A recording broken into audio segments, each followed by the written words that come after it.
कोई नहीं खाएगा, सब दुनिया ऐसे चलेगी।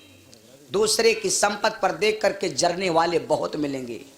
आज देखो आदमी अपने दुख से नहीं परेशान, दूसरे के सुख से बहुत हैरान। दूसरे खाते तो उठर बैठे चल देख ले 20 डिग्री बुखार के चढ़ा जा रहा कि हाँ यू चल रहा, यू जिंदा है। यह है सबसे कमी। बहुत सारे ज्ञान उपदेश दिया और गैया आगे राजा परीक्षित से बोली, राजन अब हमका नरवा कौन कि वो पीछे से भूकंप आए रहा। गैया अत्ता कह के बढ़ गई, तैले देखी कहा 3 पैर से ने वह तन लड़ खड़ाता भैया बैल चलावे। राजा परीक्षित ने बैल से कहा कौन? तो वो बैल बोला रो करके, महाराज हम धर्मराज हैं सुनो राजन, हम धर्मराज हैं सुनो राजन, जो बैला भेष बनाए हैं, जो बैला भेष बनाए हैं।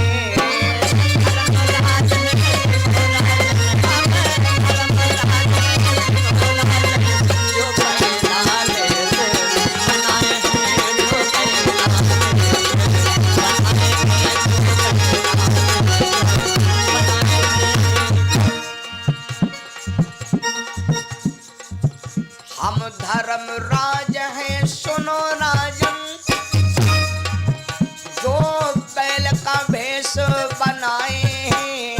और तुम नगरी तुम किसी प्रांत के हो राजा, वो राजा तुम इसी प्रांत के हो राजा, इसलिए सामने आए हैं, इसलिए सामने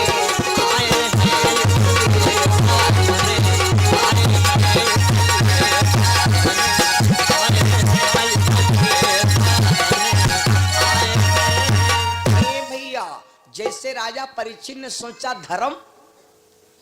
धर्मराज महाराज अगर आप चले जाओगे तो हम जैसे राजन कहाँ हुई। तो धर्मराज बोले महाराज हम क्या करें, जब पृथ्वी मैया नहीं रहेंगी तो हम क्या करें, यहाँ पर हम का चले दो। राजा परीक्षित ने कहा गौ माता ने तो हमें ज्ञान दिया, आप कुछ नहीं बताओगे, आप तो धर्मात्मा हैं। धर्मराज बोले महाराज हम नहीं कुछ बता पाएंगे, हम का बताओ फिर मौका ही नहीं। इतना कहकर भैया और भैया हमारे वीरेंद्र मौजम प्रवास से भैया ने ये रंभा फल और 51 रुपया हमारे लिए भगवान से कामना करता हूँ गौ माता की रक्षा बनी रहे और मैया भूया जी की कृपा बनी रहे, वीरेंद्र भैया का जीवन मंगलमय हो। बड़ा आनंद की बात। ए भैया जब इतना कहा तो धर्मराज तो आगे बढ़ गए, तब तक का देखे करिया करिया भैया कालो बलाए बड़ी बड़ी सिंह है भैंसे के रूप में कलयुग चलावे। राजा परीक्षित ने कहा अच्छा क्या डर में। राजा परीक्षित बढ़ करके रोका, कौन हो? तलवार राजा परीक्षित ने निकाला, सर से धड़ अलग कर काट दूंगा। कहां जा रहे हो? तो कलयुग वाला विचार करने का आज मां डरी राजा। जब हंस राजा परीक्षित ने नंगी तलवार निकाला तब तक गुरु का वचन याद आ गया। गुरु है वैद्य धन्वंतरि। गुरु का शब्द याद आ गया कि बेटा संसार में चाहे कोई गलत आदमी हो चाहे कोई खराब आदमी, किसी को जान से मारना सबसे बड़ा पाप है। राजा परीक्षित गुरु की बात को मान करके रुक गए। जब राजा परीक्षित रुक गए भैया तो वो कलयुग हंस करके बोला राजन तुम्हें मालूम नहीं हम तो कलयुग। तो राजा परीक्षित ने कहा धरती और धर्मराज को क्यों परेशान करते हो? तो कलयुग बोला हंस करके महाराज बस ये मारे जा रहे रहो, हम किसी प्राणी को तक सताते नहीं। हंस के बोला यू कलयुग सुनो राज जी, हम की का कहे सताए, हम कहे कोई सताई, वो हमका देखे दुनिया खुदा भागी भागी घूमत, हम कोई परेशान करे थे। और फिर महाराज आप जैसा राजा हमरे सामने खड़ा होए और महाराज दुनिया मारे मारे घूमे थे, ले ले ज्वारा कहूँ दयाराम पुरोम जाए, कहूँ मौजम पुरोम जाए, कहूँ घूरू पुरोम जाए थे। हमका कोई आवास दे दो, बढ़िया कॉलोनी हमारे बनवा दो, हम काहे कोई घर में लेके जोहरा जंड का गुस्से। हमका कहो एक कमरा दे दो या कहूँ कॉलोनी दे दो, और 12,000 रुपया के मोदी वाली वाह कॉलोनी दे दो, बका है जो काम खत्म। जब इतना कहा तो राजा परीक्षित बिचार लगा बात सही है। तो राजा परीक्षित ने कलयुग को गौर से सुनना, आज ये पूरी कथा जहां तक हुई पहुंचाई आगे ले कथा, और हुआ तक पहुंचा दे कि शायद आप हुआ तक ना गए हो, आप पॉलिटेक्निक तक गए हो लेकिन भैंसा कुंडा नहीं गए हुई हो। तुम कल लाई भैंसा कुंडो तक चला। हाँ, कथा क्या तो सूत्र तब है मिली। तो राजा परीक्षित ने कलयुग से कहा तुम जैसा हो तैसे तुमका स्थान चाहिए, और बात सही है भाई। दूध है क्या किरवा, चाहलम डाल दो तो मरी जाई, और चाहला क्या किरवा अगर दूध में डाल दो तो मरी जाई, नहीं मर जाई। मधुमक्खियां माछी होती है दूध को, दूध में या माछी डाल दो दिन भर जिंदा रही, नहीं जिंदा रही, चाहे संजी टाइम निकालो और जिंदा मिली, क्योंकि दूध हुई के लिए है अमृत। और वह माछी तुम त्यालम डाल दो करुआ वाले, जस डरी हो तसे मर जाई, क्योंकि तेल का है जहर, तेल है जहर, दूध है अमृत मेरे बंधुओं। तो और कोई के घर में बरैया लागी हुए मारे क्या सिस्टम हम बता दे, अब नहीं बताए भैया कहो बचावत रहो तो मरवावत रहो। हैं मेरे बंधुओं, कुछ जू ऐसे हैं जिनका छोड़ने से पाप लागत, कुछ जू ऐसे जिनको मारने से पाप लगता है। गिलहरी कोई मान डाले बहुत बड़ा पाप लागी, क्योंकि गिलहरी भगवान वरदानी है, वो शुद्ध शाकाहारी भी है। दुनिया में सब जानवर काट खाते हैं, लेकिन आते जने बैठो रिश्तेदारी तो पता लगा लो, अगर कोई कह रहे गिलहरी काटिस हो, कोई कह रहे लड़का काटिस हो, कोई कह रहे घर में डकैती डारिस हो ना, वही का मरी हो बड़ा पाप लागी हैं। और चूहा मार डरो कोई दिक्कत नहीं, ई चाहे जत्ते नीक हो तुम्हारे पत्थरा काट के ढेर कह दिया है। सब पर दया मूस के नाही, सबके दया मूस के नाही, और हम कहीं सब पर करो दया मूस पर नाही। और जब खिया गणेश के सवारी मिल जाए तुरंत तूर फाड़ दो। बोलो वृंदावन बिहारी लाल की। भैया और बहनों, मैं आपको क्या बता रहा हूं, राजा परीक्षित ने कहा जैसे हो तैसे स्थान ले लो। सुनो, पहला निवास तुम्हारा कहाँ है? पहला निवास है खेती में, यहां वहां खेती में सब कहूं नहीं, जहां वो सर हो जीमा जामत न होए, नंबर 1। नंबर 2, बहती नदी में नहीं, गांव किनारे जो कबाड़ खाना वाली तलिया होए जिमा खूब कई लागे होती मा तुम्हार निवास। नंबर 3 स्थान, सुनो कलयुग, नंबर 3 स्थान जानते हो, जहां पर जुआ चलते होए। नंबर 4, जहां पर वैश्या नाचत होए, वहां पर तुम्हारा स्थान। वैश्या नाचत हो देखो, पैसा दिखावत हैं, नोट खड़ी करे हैं एकदम, ये है ना।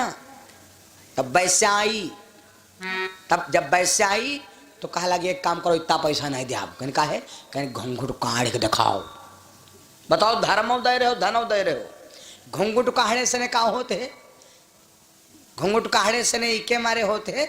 जब वैश्या घूंघट काढ़ के यहाँ तुम्हारे मुंह है मोढ़ा लिहिस, तो धर्म लिहिस धर्म लिहिस, ऐसे ने गावत ही हो जब, तो जैसे मुझे थूक निकला हवा वैसी वैसी हो जाती। लेकिन जब घूंघट काढ़ लिहिस तो डायरेक्ट मुहिमा घुसा, है ना।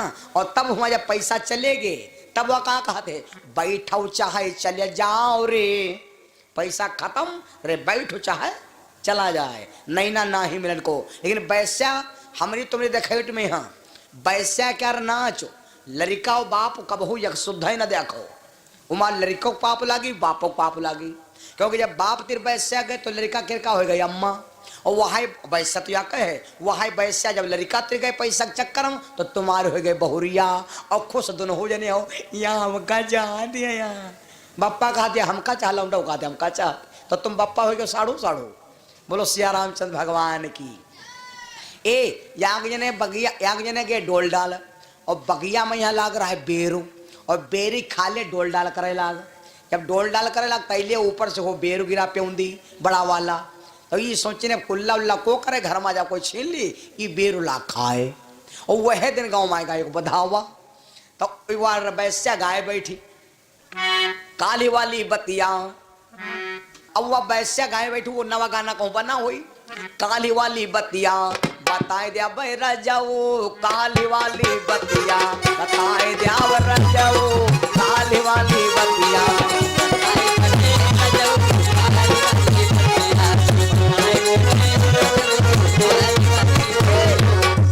जैसे कहीं काल वाली बत्तियां तो ई बेचारे सनज्ञ कहला कोई बात नहीं या देखी से खातिम और जो बता दी तो बड़ी बेइज्जती हुई तो 50 रुपया निकाले ना लपत ने कहीं अव्वा ये समझने की जब 50 रुपया दे दे तो बंद हो जी अव्वा समझे कि इनका पसंद है तो वह फिर दोबारा उखारिश फिर गाना दोबारा उठाइस तो इस सौकी दिन का आप वह समझे दादा और कट रहा मालूम कोई कोई गाना देखो नौटंगी घंटन वहां चला कर गया पाकर जेले पैसा मिलते रही ई कम से कम 1000-1200 रहे हैं सब रुपया साफ कर दी और जब सब रुपया खत्म हो गया तो इनके माथे में पसीना आएगा इनके गुस्सा लागे वह यत्ता कहा है काले वाली बत्तियां बता दिया और वह को ऊपर निगाह डाले काले वाली बत्तियां बता दिया राजा वो तो जब नहीं पैसा रहेगा तभी गुस्सान बड़ी जोर क्या बता दिया है तू क्या बता दिया है क्या बता दे क्या बताओ दे क्या बता दिया है कल लैटरिन के एक बेर खा लें तो क्या होगा एक कोई तो खा रहा पूरी बेरी तो बिहार खाने के हम तो नहीं कोई जान रहा तब जानेगा बोलो वृंदावन बिहारी लाल की है ना। देखिए भैया 4 जगह पर स्थान बताया जब 4 जगह पर स्थान बताया तो कलयुग हंस के बोला महाराज ये स्थान हमका देह उगुड़ के रहे शाम से ने और हमरे में यहाँ सुनो सुनो महाराज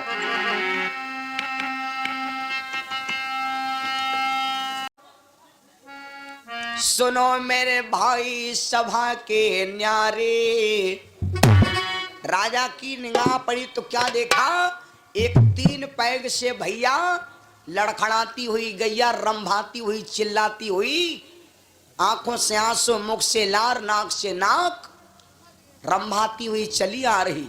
राजा परीक्षित ने सोचा कि ये कैसी गैया है तो राजा परीक्षित ने आगे बढ़ करके बरबस गैया को रोकाए कौन हो कहां जा रही हो रुक जाओ तुम्हें कौन परेशान करता है हम इस यहाँ के राजा हैं राजा होता है प्रजा का बाप बताइए क्या दिक्कत तो वह गैया समझ गई कि राजा परीक्षित जान नहीं पाए तो वह गैया राजा परीक्षित से बोली है सुनो राजन आपको हम गैया लग रही हूं लेकिन हम गैया नहीं है।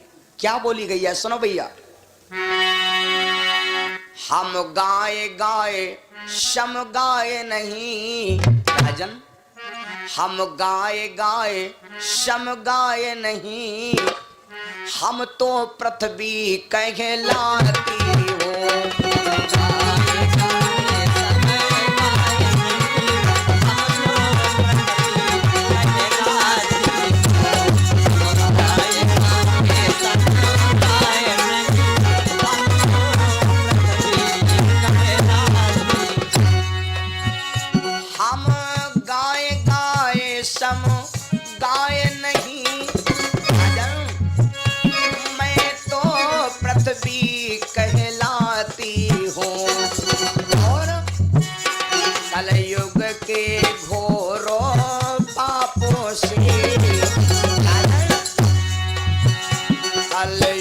के घोरे पापों से होटल से भागी जाती हो